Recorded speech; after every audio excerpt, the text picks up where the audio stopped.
בתוך המועדון, הלילה משתגעים כמו אוהדים באצטדיון. That's the sound of the 21st Maccabiah Games official song. It's being performed by Israeli stars Static and Ben El. And the so-called Jewish Olympics are due to start on Tuesday in Israel. They're held every 4 years for Jewish athletes from around the world, but the pandemic forced Israeli organizers to postpone it last summer, and so it's happening in 2022. Canada is sending a big delegation, 600 athletes and staff. They've started making their way overseas already, and they'll all likely hear that catchy theme song on Thursday, July 14th, when the opening ceremony happens at Teddy Stadium in Jerusalem. And leading the Canadians in will be 3 flag bearers. Connor and Nick Taub of Calgary. They're on the under-18 men's volleyball team. And Molly Tissenbaum, a Toronto native who now works in Boston. She's 28, and she'll be in goal for the Canadian women's ice hockey team.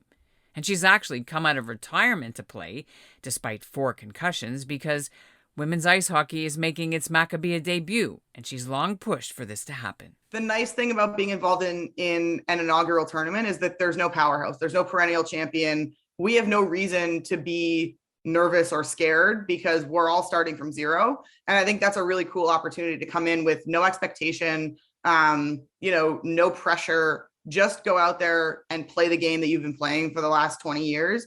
That's a really exciting opportunity. And I do think that we have a really good shot at coming out on top because of that. I'm Ellen Besner, and this is what Jewish Canada sounds like for Thursday, July the 7th, 2022. Welcome to the CJN Daily, sponsored by Maccabiah.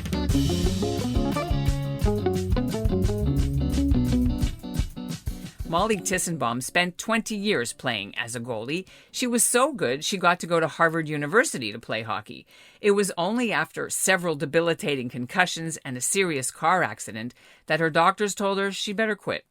She graduated from Harvard, and in the summer of 2017, she went to the Maccabiah Games for the first time, but as a member of Team Canada's women's softball team.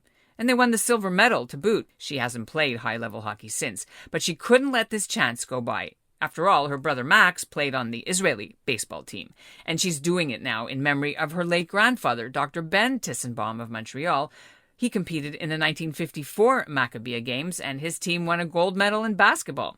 I caught up with Molly at her home in Boston, where she works for an analytics firm that promotes the growth of women in sports. You were chosen to be one of the flag bearers. It was a little bit later in the process. How did that all work out? What do you know about the decision to make a woman finally as well as part of a team? Yeah, first of all, it's an incredible honor to be chosen among the delegation, because this is, as far as I know, the most number of women and girls ever representing Team Canada, which is amazing. But as far as I understand, there was a meeting with all of the different international delegations. They wanted to talk about the opening ceremonies and what that was going to look like. And for the first time, the delegations agreed that there would be 2 flag bearers. They wanted men and women represented. And true to form, the Canadian delegation wanted to take it a step further and got the twins and me to represent as the flag bearers. So it's going to be really exciting. When you do that flag bearing, we've all watched it on the Olympics and whatever, on other big world events. What does that actually entail? Do you have any idea what you're supposed to do?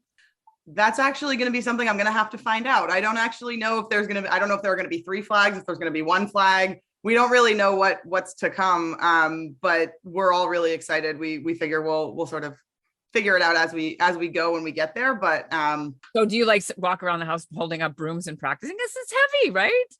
They're definitely heavy, and I actually haven't started doing that yet, but I probably should if that's what they're going to have us do, because it's not a short little. It's not a short exercise. It's a serious undertaking. Right, you got to go around the whole track and the stadium a few times, and then schlep this thing, right? So and then we're gonna sit with it while they do all of the fireworks and the whole show. So it'll be pretty cool. Well, let's take a step back a little bit and go into why you decided to come back to the Maccabiah Games. Yeah, so I actually, it's even cooler than that, is that I'm getting to play a second sport. I got to play in 2017. I played softball. We won the silver medal. It was an unbelievable experience. It was the first time that I'd ever been to Israel. Both of my parents got to go. My mom's parents got to come over and watch us play. So it was an incredible experience. But for as long as I can remember, I've been trying on the Canadian delegation side to get women's hockey to be included. And because I was a high level hockey player my whole life, At different times, I had asked different people in the Maccabi delegation if I could even just skate with the men's team or the boys team so that they could see that there are girls who can keep up. And the last 3 tournaments, we've tried to get a women's hockey tournament together, and we couldn't get the numbers. There were, other things going on. And when this, when the option to come back and play softball came up, I was thinking about it. Obviously, I had a phenomenal time. We medaled. It was great. I wanted to come back to Israel. But once there was some sort of momentum on maybe we'll be able to get women's hockey, it was, we were all in trying to make it happen because it's been a dream, for a long time. And it's really going to be something cool to be part of the first ever Maccabi women's hockey tournament. How is it having, and we're taking a picture about Jews in hockey, how is it having Zach Hyman doing so well now for, Jews in this sport? How helpful, and having the Quinn brothers, although they're not really. Yeah, I mean, Zach Hyman, Adam Fox, there are a couple of them now who are happy to, be the Jewish athlete. And I think a lot of us, I'm sure if you talk to a lot of us, we were one of or the only on a lot of teams. I got lucky throughout my career in high school and college. There were at least a couple of Jewish athletes on all of my teams, but it really is a cool thing that it's not, it's not something that you have to push to the side in order to be an elite athlete anymore. It's a thing that we can talk about. You can be an elite athlete and you can be Jewish, and that doesn't have to feel uncomfortable or like you have to sort of separate those two things. And that for me is, again, coming back to why I decided this was the right thing to do. The ability to compete at the highest level, be a Jewish woman, and bring that whole thing together. It's an opportunity that you can't pass up. Except if you go to Harvard, but that's another story. How does that impact you, that whole BDS Harvard Crimson situation? I'm sure you've been following it, right? Did you were watching what was happening? I signed all the petitions. I wrote into the faculty.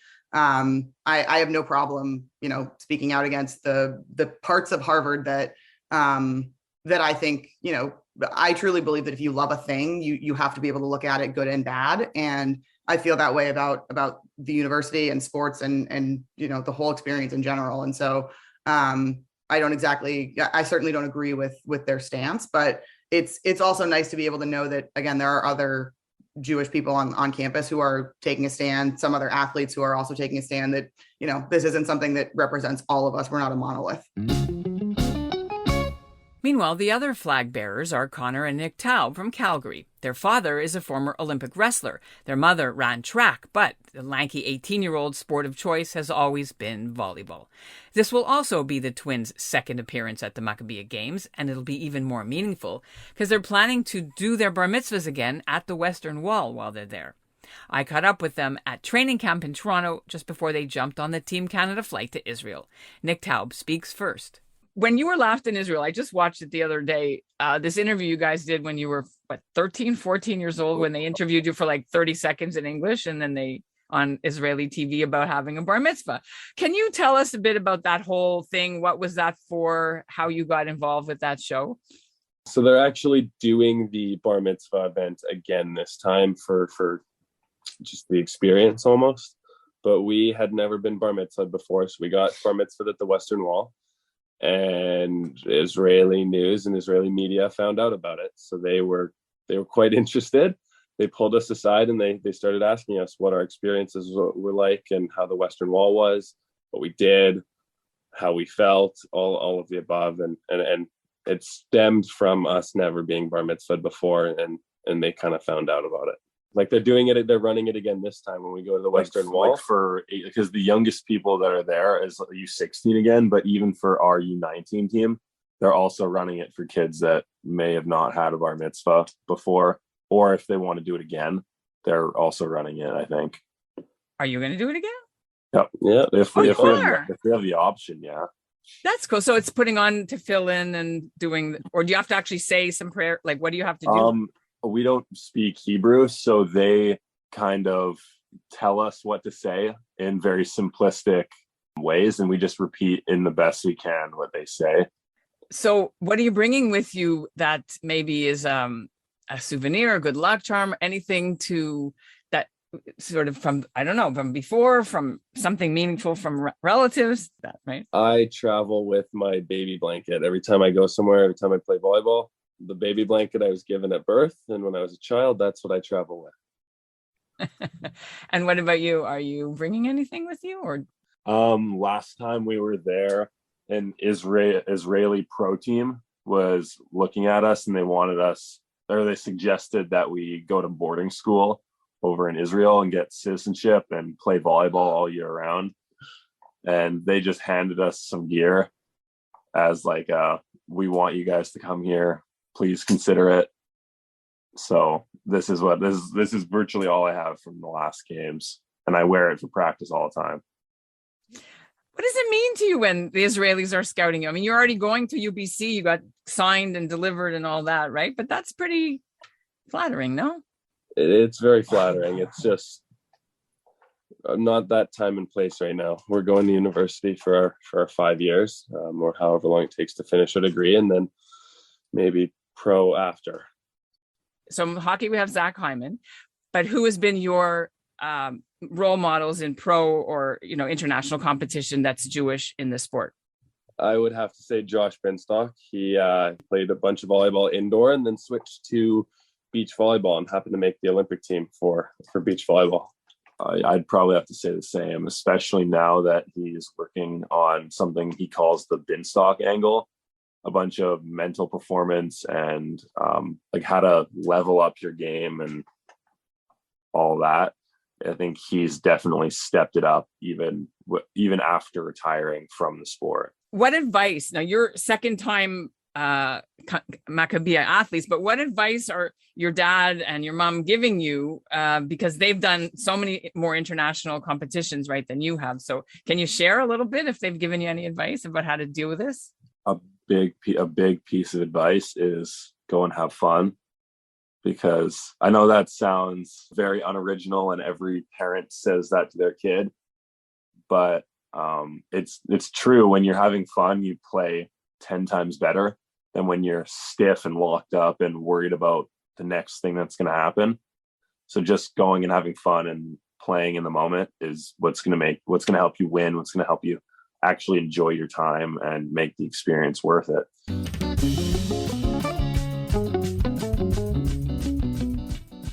Although Team Israel usually cleans up at the Maccabiah and Team USA came in second in 2017, Canada came in third last time, winning nearly 80 medals, including gold for the men's hockey, golf, men's softball, swimming, track tennis, the endurance triathlon, and beach volleyball.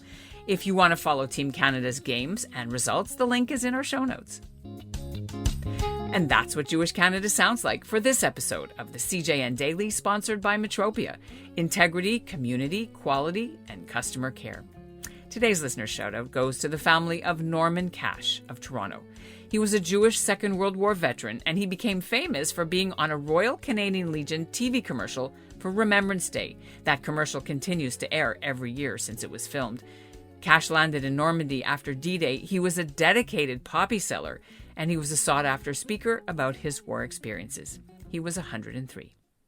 I sold poppies before that. Always sold poppies. And it brings back memory of your buddies that who gave the ultimate sacrifice, who's still there. And you think of them, boys. I think of them as heroes.